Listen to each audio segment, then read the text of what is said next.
So I'm here with Shauheen.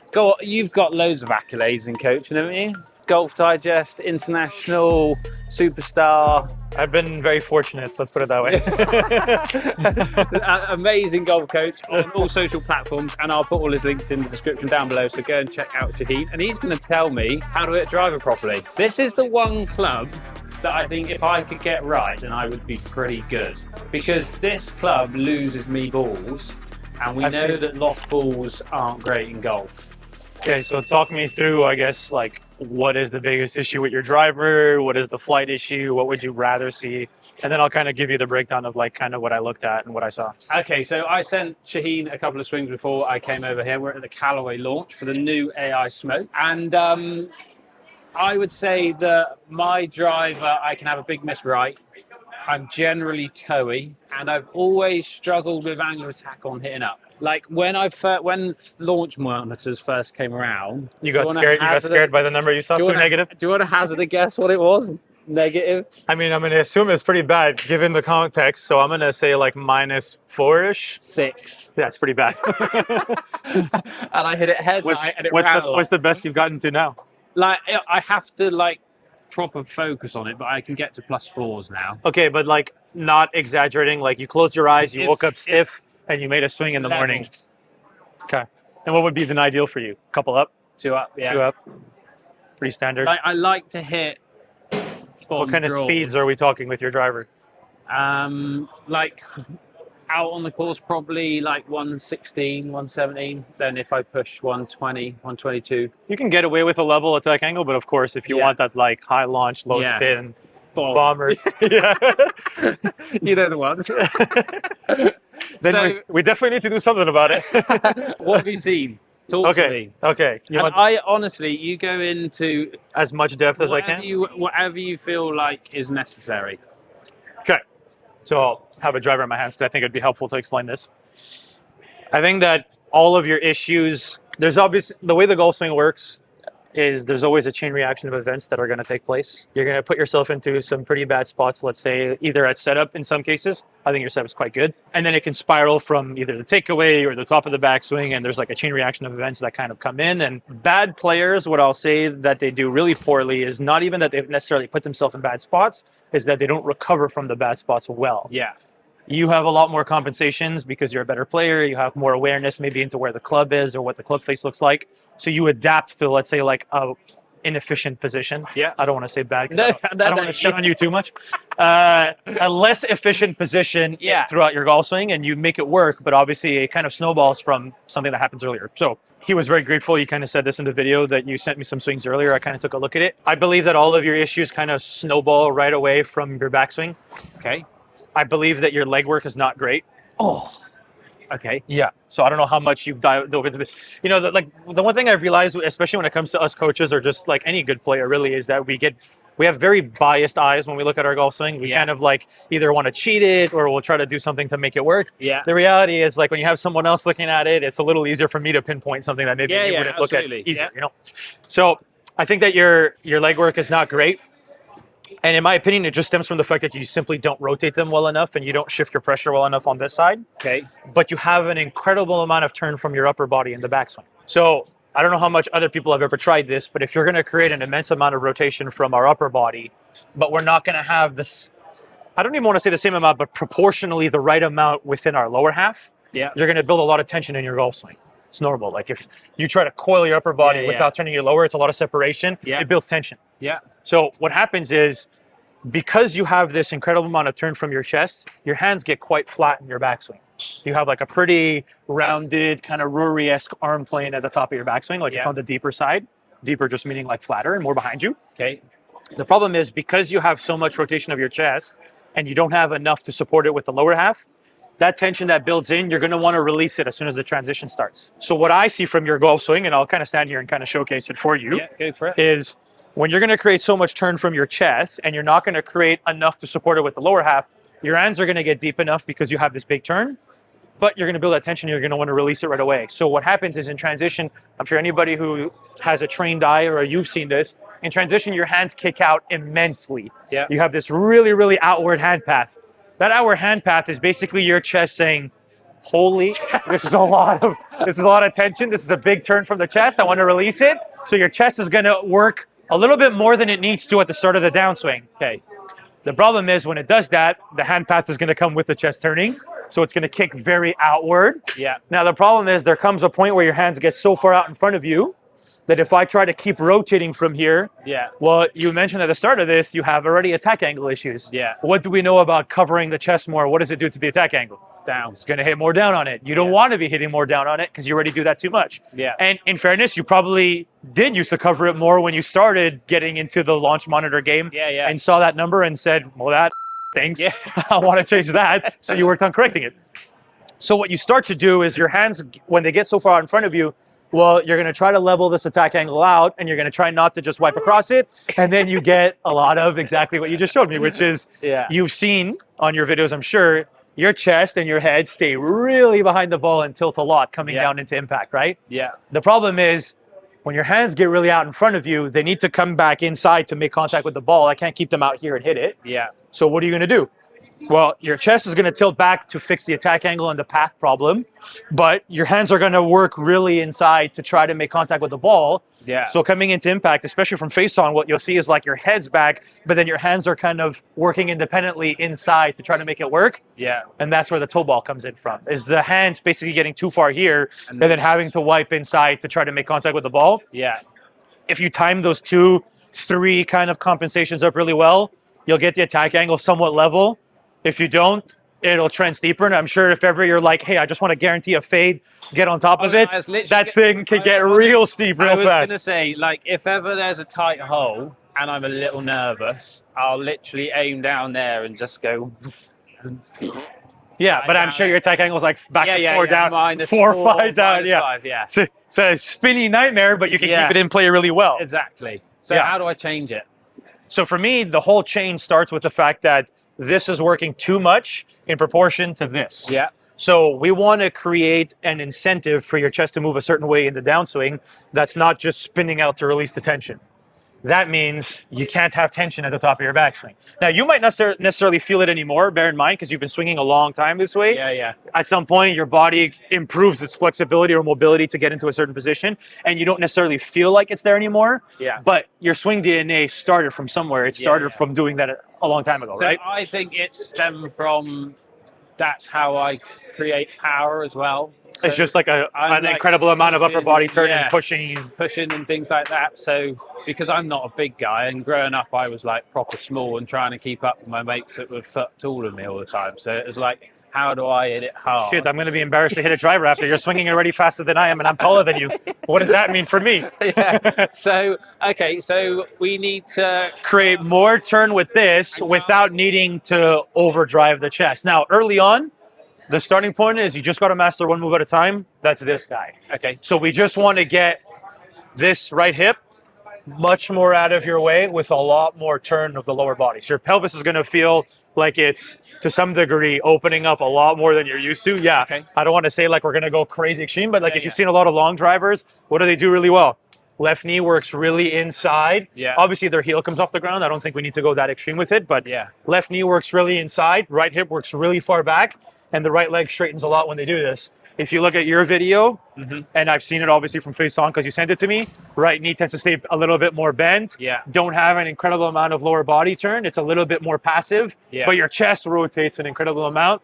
It's not that we don't want the chest turning that amount. I love that your chest rotates that much, but I want the hips to support it, and they're not supporting it enough, in my opinion, right now. Okay. Now, the question is, can you do it?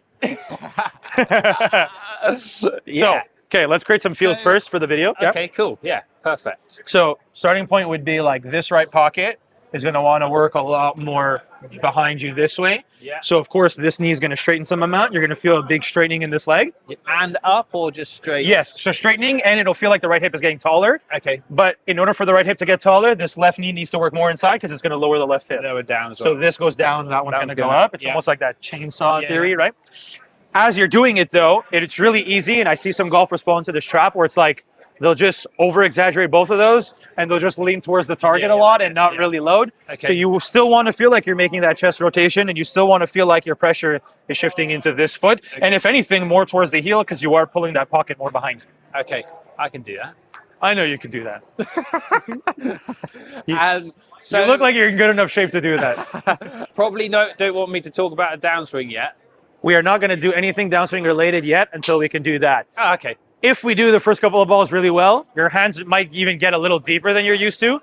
The hand path sequence and transition might not necessarily change right away because we haven't talked anything downswing related, but you'll probably hit more up on the ball and your path will be a little bit more right. Yeah. Yeah, it's nice. That's got to feel way different than what you were doing recently. Like, you're probably feeling you're going to feel a little bit more tension kind of in that area. I actually feel like when I did that, it feels like I'm actually coming off my heel. So are you wrong or I don't? Okay, so don't feel. So let's say if we were to split your foot in half, don't feel like any pressure falls to the outside half of that foot. Okay. So you shouldn't feel like your ankle's rolling and it's going too far. Like I'm going like standing up. Okay. Keep the heel on the ground and try to have the toes feel like they're elevating a little bit, as if you can. You know, have you ever seen some people almost like put like a wedge, like a wedge or something, like a cut tennis ball? That idea. There we go. That's better. I mean, that was... You tell me. How did that feel? Way, isn't it? That was pretty damn straight to me. That was a laser. What more can we ask from that? That is a laser. 17 feet of curve. That ball's not moving very far in the air. 5 yards of curve is pretty damn straight when it comes to driver. Let's be honest. That's true. Yeah, and that actually. You can see that one actually probably here. That felt like that one was that one. I know. I really wish we could show the camera how centered that strike was. We can. We can. There's got to be a way to show that. These aren't all my strikes on here because it's the test event, but it was definitely that one. That was pretty centered. I'm not shy of hitting over here. So bear in mind, hands get deeper because you're opening up the pelvis more. So by default, you're going to be a little bit more shallow and from the inside. Okay. So the scientific way to think about it, your swing direction is moving basically more to the right. Yeah. If your swing direction is going to move more to the right, when players get stuck, the strike location typically will shift more towards the heel. In your case, it takes the toe ball and it pulls it more into the center. So it's going to help you strike it more off the middle. Nice. I'm not going to guarantee it every time, but we'll say that it's better for the most part. Yeah, cool. Just all lower body, really working differently here. That was a little misstruck, that one. That was a bit more this side. Okay. And a little high. Did it feel almost like a little bit more under the plane coming into it? Yeah, it felt different to the first one. Yeah, so the difference here is backswing was still really good. If the chest has a lot of this, with the backswing being better, the club's going to be a little bit more inside. So you might like push fade a few of them early in this process. You'll see very few of these balls go left unless you flip the hands over really aggressively, which because your tendency is to have the hands working so inside, you're not flipping that much. Keep in mind, and people might not necessarily know this, but the more the hands are arcing inside, the less flippy you're going to be, right? Yeah. So for somebody whose hands work really inside, the tendency for you when you're more shallow, it'll just be a push out to the right. It just won't square up in time. Yeah. Okay. So we're going to hit like 2-3 more of these feels, and then I'll start to give you some small ideas for the downswing that you can apply here. But yeah, really feeling basically like right leg getting straight. The rule of thumb I always used to like to give people is you should almost feel like it's as straight as possible without locking the knee joint. So if the knee joint actually locks out, it's too far. But you want to have it be extending as much as you can up until the barrier right before it locks out. Fine. That's how much I want you to pull it back. So we're going to do 2 more. So you're going to feel up until the point of locking it without locking it out. Right pocket obviously a lot more behind you. Still the pressure inside the foot towards the heel. Lot of rotation. That's the weirdest thing for me, being more in there. So, because I went to Steve Furlonger. You know Steve Furlonger? Yes. Like Lee Cox's friend, long drive, and he's like, get up here, and I'm like, ooh. You're like standing mega tall. Yeah. The problem is you got there by standing taller, but your hips weren't turning anymore. You just like, woohoo, created a lot of this. And obviously if I do that, I'm going way onto my toes. So obviously bear in mind, you're coming here for some accuracy. You're going to take some fairways. So first of all, I will say though, the implication that it feels very awkward to you is a good thing because it means you're doing something different. So that's not necessarily a bad thing. Yeah.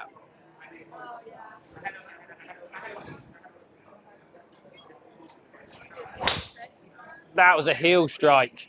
New. Yeah. New. I like new. New is good. What new the hell was that? Yeah, that was sweet. That was sweet. And that's what I think amateur golfers are scared of doing that kind of thing. So here's the biggest mistake amateurs make is that they put way too much implication on needing to hit perfect shots when they're working through a swing change. The reality is we want to see something that is different from your current pattern. If anything, the opposite in this case, you're used to hitting it off the toe. You said it. That strike was very clearly off a little bit more heel bias. That implies that something had to have changed in your golf swing to make it move towards the heel. Like, that excites me. It doesn't worry me. Lots of people would see that and run back to what they're used to. Of course, because they're saying what I can do could get me in the center. But hitting you in the center 1 out of 10 times, the other 9 are still they're going anywhere, you know? Exactly. And I said, you couldn't possibly miss a ball left. He heels it and it goes left. Out of strike, don't worry. And a dodgy top float. I love it. I love it. That was very good. Yeah. Let's see another good one here. Sweet, dude. That was money. It feels like I'm like super turned. And obviously we know feel is not real. So the amount in which you feel like you're actually rotating, let's be real, is probably a quarter or a fraction of that in reality. But it is a lot better. Again, there's your money ball, 17 feet of curve. I mean, it's if that ball's not moving too far in the air, it's a good sign. And it was, and again, a little bit on the heel there. Which again just implies something different. Downswing. How hard's this going to be? I mean, it'll be different. You know, hard is subjective. I don't like to say that it's going to be hard or easy. I find backswing changes harder than downswing changes. You personally? Me personally. Okay. You asked me to do so my swing is a little similar to yours, not too much. Like I get a little across the line, a little inside, but I shallow it a lot and I just get dumped under because I can't get back on top of the ball. I can feel like I can get back on top of the ball, but if you ask me to rear out the club at the top of my backswing, like instead of being across, being more on plane, it'll feel terrible and I can't do it. So like everybody's very different. You know, you might feel like a downswing change is a little easier to you. Okay. Yeah. How do we do it? Okay. Set up to the ball. Yeah. So in an ideal world, we would probably have some form of a training aid here. I'm just going to preface it in advance because if I get you to stop staying behind it so much, by default, that means your chest has to be rotating a little better through the ball. Yeah. But if your chest rotates better through the ball, your hand path might kick out a little bit more, right? Yeah. So what I would probably have you do in this situation, if I had like my full setup, is I would place an alignment stick somewhere as a barrier to prevent your hand path from shooting out too far outward when your chest is going to be moving differently. So it's almost like you have an external focus. You want me turning, but I want you turning, but not allowing the hands to get too far out in front of you. Yeah. So it's very hard for players to do two internal things differently at the same time, especially ones that offset each other. Yeah. So in this case, I would have an external cue that's very basic. Just swing under the stick. Don't let the hands get over the plane. But having your chest go on top of it at the same time. Okay. In this scenario, we're going to leave the whole hand path idea alone just for the purpose of this and just get the chest moving better with the hip turn. So the 2 main points of focus would be, I'm about to break this brand new beautiful club. The 2 points of focus would be obviously this being very different. Yeah. And then from there, your typical tendency is this right shoulder just drops a lot to try to hit more up on it. We spoke about it at the beginning. We're going to be hitting more up on it because of the added backswing change, the depth and the swing direction moving to the right. Yeah. So then from here, I would just have you feeling like your chest is rotating a little bit more over your front leg. So something very basic, like think about where your sternum is in space. And don't let it fall towards your right foot. Just feel like it's not sliding to the side, but creating some rotation towards the front side. So you know the idea that you spoke about at the beginning of this, when I just want to hit this like low bullet fade, it's kind of to some degree that idea, but with the new backswing. That's how I would approach it. How would you hit that low bullet fade? Like internalize that feel that you have to get there, but with the backswing being different to what we're doing now. And you don't want hands going this way. In this scenario, let it be. It's fine. You might not actually kick it out much more than you're already doing. Let the hand path be alone. Just focus on that feel you have for the downswing, but with obviously the backswing being a little different in this case. So more this way. Exactly. It's going to feel like the chest and the head are turning a little bit more over the ball. Oh, I didn't do that at all then. The joys and challenges of making changes to the golf swing. And I think because it's at speed as well with a driver, do you find that it's harder for people in that respect? Yes, but only because your intent is to try to sustain the speed you usually have. Because I was going to say before I said that, my only worry is that when I do this feel, I'm not going to swing it as fast. And I personally, it's like I don't want to lose speed, so it's like I'm gonna have to work quite And here I hard. was horribly cutting you off before, and you didn't even get to tell me this. Okay, so the short answer is yes, but that's such a short-term issue that you're smart enough to know wouldn't last long-term. Yeah. The amateur golfer, yeah, they're probably going to see something where they're like, well, if I go full speed, my chest is going this way. Yeah. We don't necessarily want my chest to go this way, so I'm going to instinctively just swing fast again. Yeah. It ends, but this is probably why a lot of amateurs, if you think about it, don't necessarily get better with their driver. Yeah. Is they focus way too much on, I don't just want to get better with the delivery, I want to get better with the delivery while still hitting it as far instantly.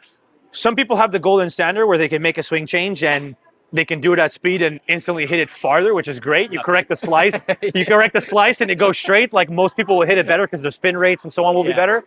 Unfortunately, you're at a situation where you're not, but bear in mind, what did I say at the start of this video? You master one thing at a time. So if I'm you and you're going out and playing tomorrow, I'm just doing you're just doing this. I wouldn't even remotely have you thinking about anything chest related on the way down. Yeah, perfect. But I've got the weapons there to take away. And to be fair, the bonus here is this is probably going to build you a little bit more speed in, even if you might not necessarily think it, because you're going to be using your lower body a lot more efficiently. Yeah, like it. One more. Let's see it. One more, because I think I can only do the backswing. He's almost halfway there.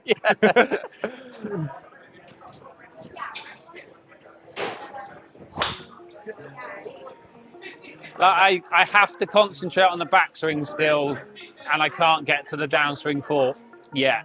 And to be fair, you probably wouldn't be able to get there for the next little while. Yeah, like, because when I'm over it, I'm thinking, right, I need to get to here, and by the time I'm here, I'm like, the speed wants to go. The speed wants to. Well, because the problem is you're at a position where your speed comes from firing the chest out of sequence really aggressively, but you're so focused on making sure the hip turn gets good that you can't fire the chest that way. So it's a work in progress then. Work in progress, but it comes from two separate problems that eventually are going to be blended together. But the change starts with the backswing, and specifically how the pelvis moves and how that sets that whole chain in motion. Like it. I'll send you some more swings. Oh, I'm happy to look at. I will be happy to look at them for you. Thank you very much for your time. Check out all the social links in the description. Thank you very much for your time. Great to meet you at last. Officially. Social media friends forever, but Shauheen, exactly, yeah. Give him a follow, everyone.